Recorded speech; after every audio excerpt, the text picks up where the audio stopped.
भोलेनाथ बसे ज्योतिर्लिंग में, नाथ बसे ज्योतिर्लिंग में, महिमा जिनकी है भारी। 12 ज्योतिर्लिंग को पूजे, 12 ज्योतिर्लिंग को पूजे सारा जहां। भोलेनाथ बसे ज्योतिर्लिंग में। ऊंचे पर्वत पर देखो बाबा केदार हैं, बाबा केदार हैं। विश्वनाथ जी का भक्तों काशी में धाम है, काशी में धाम है। ओ भक्तों रे विश्वनाथ जी का भक्तों काशी में धाम है। श्रीशैल में मल्लिकार्जुन, श्रीशैल में मल्लिकार्जुन करते हैं दया। भोलेनाथ बसे ज्योतिर्लिंग में, नाथ बसे ज्योतिर्लिंग में, महिमा जिनकी है भारी। 12 ज्योतिर्लिंग को पूजे सारा जहां। भोलेनाथ बसे ज्योतिर्लिंग में। चिता भूमि में वैद्यनाथ जी, दारुक में नागेश हैं, दारुक में नागेश हैं। सेतु बंद में रामेश्वर, बेरुल में घुषमेश हैं, बेरुल में घृषमेश हैं। ओ भक्तों रे सेतु बंद में रामेश्वर, बेरुल में घृषमेश हैं। डाकिनी में भीमा शंकर सुनते हैं सदा। भोलेनाथ बसे ज्योतिर्लिंग में, नाथ बसे ज्योतिर्लिंग में, महिमा जिनकी है भारी। 12 ज्योतिर्लिंग को पूजे सारा जहां। भोलेनाथ बसे ज्योतिर्लिंग में। अमरेश्वर ओमकारेश्वर एक लिंग के भाग हैं, एक लिंग के भाग हैं। महाकाल उज्जैन विराजे, दर्शन से लाभ है, दर्शन से लाभ है। ओ भक्तों रे महाकाल उज्जैन विराजे, दर्शन से लाभ है। ज्योतिर्लिंगों के दर्शन से होता है भला। भोलेनाथ बसे ज्योतिर्लिंग में, नाथ बसे ज्योतिर्लिंग में, महिमा जिनकी है भारी। 12 ज्योतिर्लिंग को पूजे सारा जहां। भोलेनाथ बसे ज्योतिर्लिंग में। गौतमी किनारे बाबा त्र्यंबकेश्वर नाथ है, त्र्यंबकेश्वर नाथ है। वीरावल सौराष्ट्र में बाबा सोमनाथ है, बाबा सोमनाथ है। ओ भक्तों रे वीरावल सौराष्ट्र में बाबा सोमनाथ हैं। हम तो कहें पाप से मुक्ति, हम तो कहें पाप से मुक्ति मिलती है जहाँ। भोलेनाथ बसे ज्योतिर्लिंग में, नाथ बसे ज्योतिर्लिंग में, महिमा जिनकी है भारी। 12 ज्योतिर्लिंग को पूजे, 12 ज्योतिर्लिंग को पूजे सारा जहां। भोलेनाथ बसे ज्योतिर्लिंग में। भगवान शंकर के 12 ज्योतिर्लिंग स्वरूपी अवतारों में सर्वप्रथम सौराष्ट्र में सोमनाथ, श्रीशैल पर मल्लिकार्जुन, उज्जैनी में महाकाल, ओमकार में अमरेश्वर, हिमालय पर केदार, डाकिनी में भीमाशंकर, काशी में विश्वनाथ, गौतमी के तट पर त्र्यंबकेश्वर, चिताभूमि में वैद्यनाथ, दारुक वन में नागेश्वर, सेतुबंध पर रामेश्वर और शिवालय में घुश्मेश्वर विराजित हैं।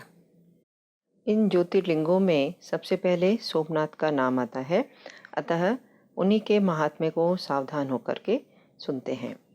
प्रजापति दक्ष ने अपनी अश्विनी आदि 27 कन्याओं का विवाह चंद्रमा के साथ किया था। चंद्रमा को स्वामी के रूप में पाकर वे दक्ष कन्याएं विशेष शोभा पाने लगीं। चंद्रमा भी उन्हें पत्नी के रूप में पाकर निरंतर सुशोभित होने लगे। उन सब पत्नियों में भी जो रोहिणी नाम की पत्नी थी, एकमात्र वही चंद्रमा को जितनी प्रिय थी उतनी दूसरी कोई पत्नी कदापि प्रिय नहीं हुई। इससे दूसरी स्त्रियों को बड़ा दुख हुआ। वे सब अपने पिता की शरण में गईं। वहां जाकर उन्होंने जो भी दुख था उसको पिता को निवेदन किया। यह सब सुनकर दक्ष भी दुखी हो गए और चंद्रमा के पास आकर शांतिपूर्वक बोले। दक्ष ने कहा, हे कलानिधे, तुम निर्मल कुल में उत्पन्न हुए हो। तुम्हारे आश्रय में रहने वाली जितनी स्त्रियां हैं उन सब के प्रति तुम्हारे मन में न्यून अधिक भाव क्यों है? तुम किसी को अधिक और किसी को कम प्यार क्यों करते हो? अब तक जो किया सो किया, अब आगे फिर कभी ऐसा विषमतापूर्ण व्यवहार नहीं करना चाहिए, क्योंकि उसको नरक देने वाला बताया गया है। सूत जी कहते हैं, महर्षियों, अपने दामाद चंद्रमा से स्वयं ऐसी प्रार्थना करके प्रजापति दक्ष घर को चले गए।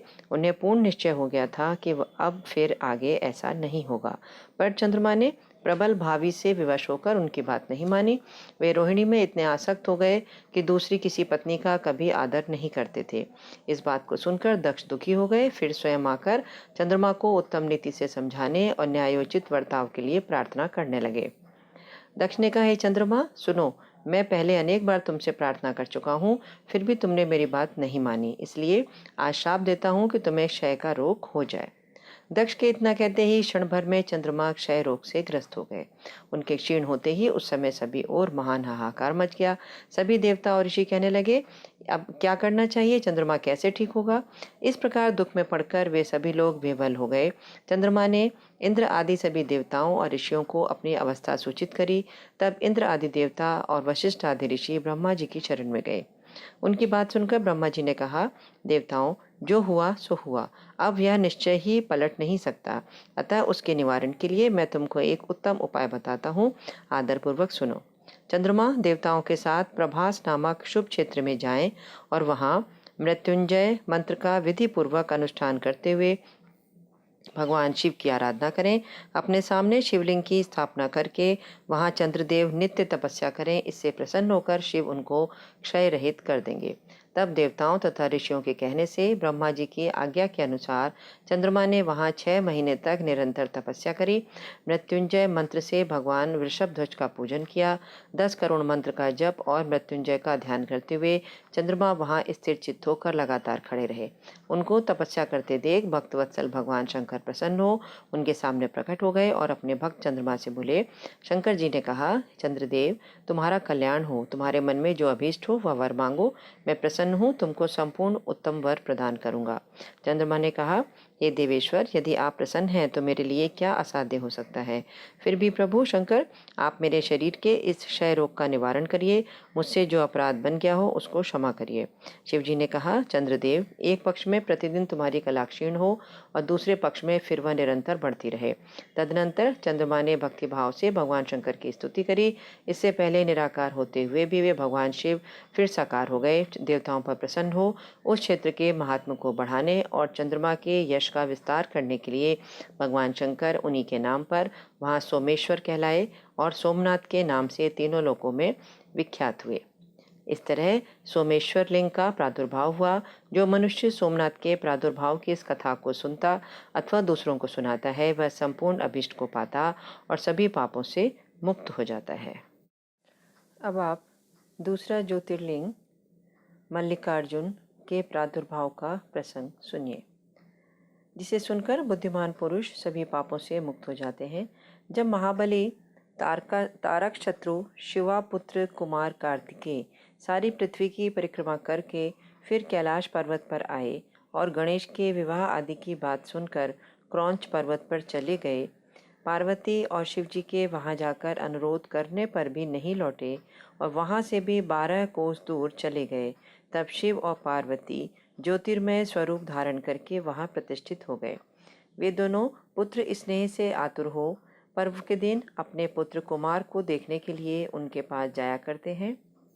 अमावस्या के दिन भगवान शंकर स्वयं वहां जाते हैं और पौर्णमासी के दिन पार्वती जी निश्चय ही वहां पदार्पण करती हैं। उसी दिन से लेकर भगवान शिव का मल्लिकार्जुन नामक एक लिंग तीनों लोकों में प्रसिद्ध हुआ।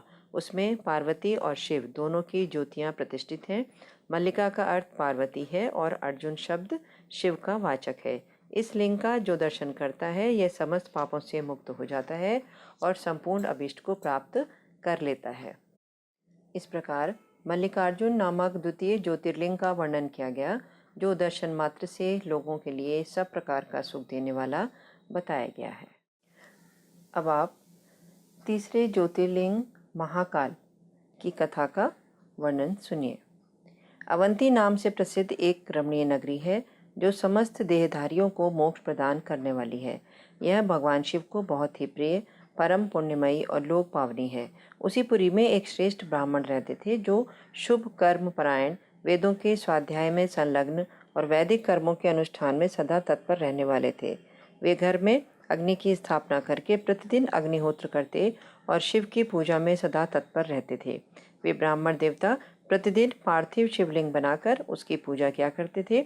वेदप्रिय नामक वे ब्राह्मण सम्यक ज्ञानार्जन में लगे रहते थे, इसलिए उन्होंने संपूर्ण कर्मों का फल पाकर सद्गति प्राप्त कर ली, जो संतों को ही सुलभ होती है। उनके शिव पूजा परायण 4 तेजस्वी पुत्र थे, जो पिता माता से सद्गुणों में कम नहीं थे। उनके नाम थे देवप्रिय, प्रिय, मेधा, सुकृत और सुव्रत। उनके सुखदायक गुण वहां सदा बढ़ने लगे। उनके कारण अवंती नगरी ब्रह्म तेज से परिपूर्ण हो गई थी। उसी प्रकार रत्नमाल पर्वत पर दूषण नामक एक धर्मद्वेषी असुर ने ब्रह्मा जी से वर पाकर वेद, धर्म तथा धर्मात्माओं पर आक्रमण किया। अंत में उसने सेना लेकर अवंती यानी उज्जैन के ब्राह्मणों पर भी चढ़ाई कर दी। उसकी आज्ञा से 4 भयानक दैत्य चारों दिशाओं में प्रलय अग्नि के समान प्रकट हो गए, परंतु वे शिव विश्वासी ब्राह्मण बंधु उनसे नहीं डरे। जब नगर के ब्राह्मण बहुत घबरा गए तब उन्होंने उनको आश्वासन देते हुए कहा, आप लोग भक्तवत्सल भगवान शंकर पर भरोसा रखें। यूँ कह के शिवलिंग का पूजन करके वे भगवान शिव का ध्यान करने लगे। इतने में ही सेना सहित दूषण ने आकर उन ब्राह्मणों को देखा और कहा, इन्हें मार डालो, बांध लो। वेदप्रिय के पुत्र उन ब्राह्मणों ने उस समय उस दैत्य की कही हुई ये बात नहीं सुनी, क्योंकि वे भगवान शंभु के ध्यान मार्ग में स्थित थे। उस दुरात्मा दैत्य ने जो ही उन ब्राह्मणों को मारने की इच्छा की, त्यों ही उनके द्वारा पूजित पार्थिव शिवलिंग के स्थान में बड़ी भारी आवाज के साथ एक गड्ढा प्रकट हो गया। उस गड्ढे से तत्काल विकट रूपधारी भगवान शिव प्रकट हो गए, जो महाकाल नाम से विख्यात हुए। वे दुष्टों के विनाशक और सत्पुरुषों के आश्रयदाता हैं। उन्होंने उन दैत्यों से कहा, अरे खल, मैं तुझ जैसे दुष्टों के लिए महाकाल प्रकट हुआ हूँ, तुम इन ब्राह्मणों के निकट से दूर भाग जाओ। ऐसा कहकर महाकाल शंकर ने सेना सहित दूषण को अपने हुंकार मात्र से तत्काल भस्म कर दिया। कुछ सेना उनके द्वारा मारी गई, कुछ भाग खड़ी हुई। परमात्मा शिव ने दूषण का वध कर डाला।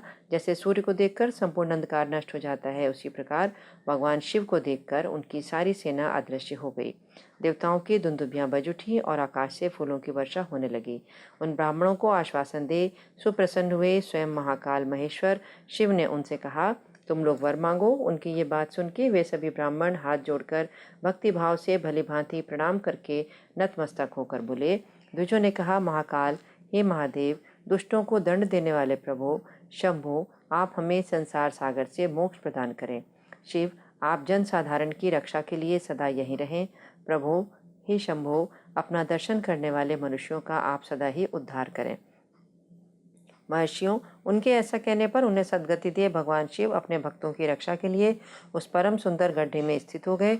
वे ब्राह्मण मोक्ष पा गए और वहां चारों ओर की एक एक कोस भूमि लिंग रूपी भगवान शिव का स्थल बन गई। वे शिव भूतल पर महाकालेश्वर के नाम से विख्यात हुए। ब्राह्मणों, उनका दर्शन करने से स्वप्न में भी कोई दुख नहीं होता। जिस जिस कामना को लेकर कोई इस लिंग की उपासना करता है, उसे वह अपना मनोरथ प्राप्त हो जाता है और परलोक में मोक्ष भी मिल जाता है।